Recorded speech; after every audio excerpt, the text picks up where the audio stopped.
the evolution of sophistication and thinking about this thing, and that you know back in the 1950s and so forth, people would talk primarily about products, or in business school it'd be a widget or something like that.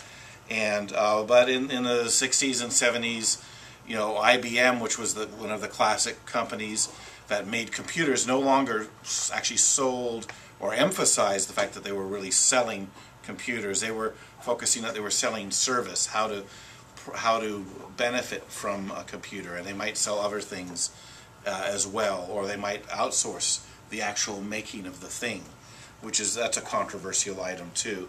But anyway, so there's the service, and then people said, well, it's not just any service, it's great service, and it's your experience of that service.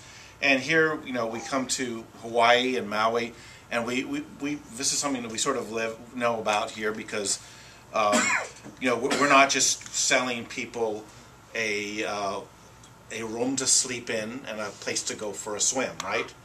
It's much more than that. It's a whole experience of Maui, and what is it that people are selling when they sell Maui? It's not just a hotel room and a car and so forth. What are they selling? What's the tagline for Maui? Do you know what that is? Romance. Romance, but what else? Adventure. Adventure? Depends on who you're. Well, what does the Maui Visitors Bureau talk about? Magic. Magic. The Magic Island. Okay. So they're going into this whole other thing. And then, it's enough to sell magic, and they call that staging. There's a whole bunch of language that goes into that if you go behind the scenes at the hotels. But ultimately, you want people to tell the story of their experience of the service and products that they're getting from you, right? So when they tell their story, whether it's on their YouTube blog or in their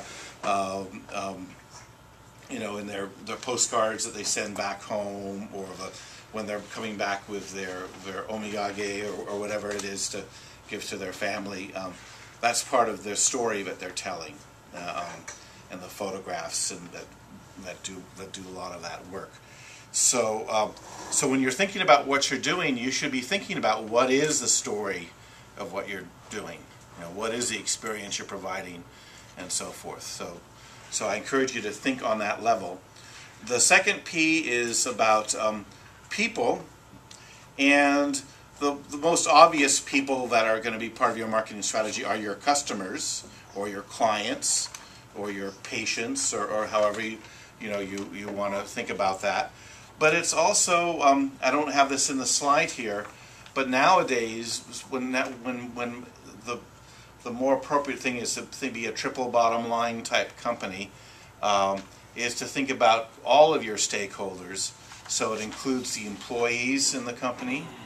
What are to get that great team, you've got to have a great story for them to get them all excited, right? And you've got to create a good experience for your team as well. And of course, for the investors, if you're going to get people to give you money, there's got to be a great story in it for them, not just return on investment. Nowadays, people are sort of skeptical about that, and so they really want to know that what they're putting their money in is doing some good for the community, for the world, and so forth. So you want to have a marketing plan for all of those different stakeholders in the broader community, the regulators, the county folks, and so forth. They're all part of your stakeholder group as well. You don't want to take any of them for granted. The third P here is really about your location, and that could be if you could be doing a retail type of business, in which case you would have a physical location, or if it's a factory and you're making stuff, or a kitchen, that could be a key part of your location.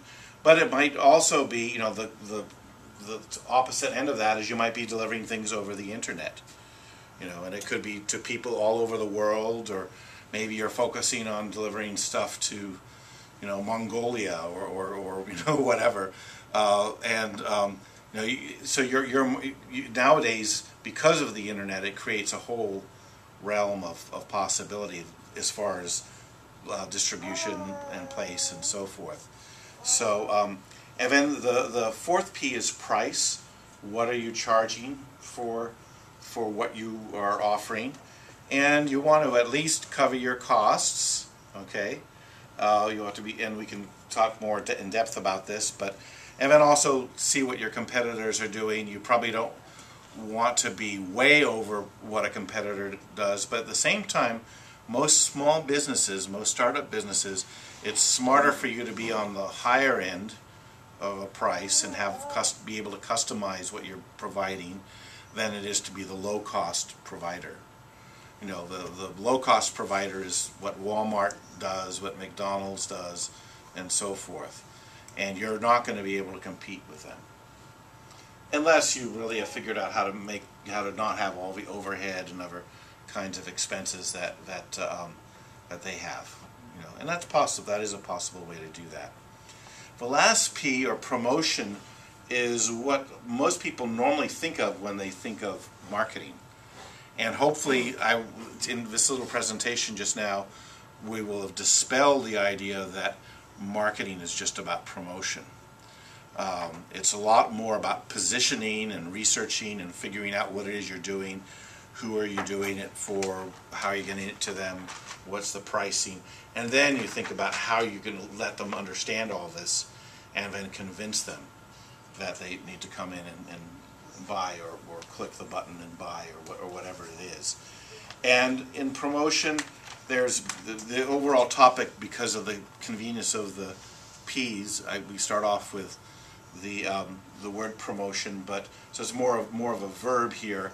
But there's a noun promotion, as in a promotion, which might be 50% off, or new business startup sale, or those are what I call small P promotions, to get people in to what you're up to get an immediate response.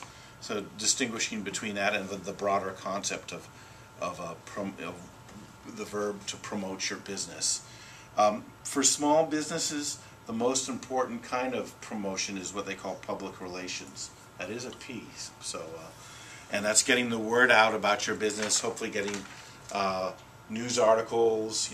Being on a kaku, being getting on a blog. And nowadays, the social networking is a huge way to do that. And hopefully, you're not just talking about yourself. That's probably not a good way to do that. But it's better to have other people talking about what you're up to.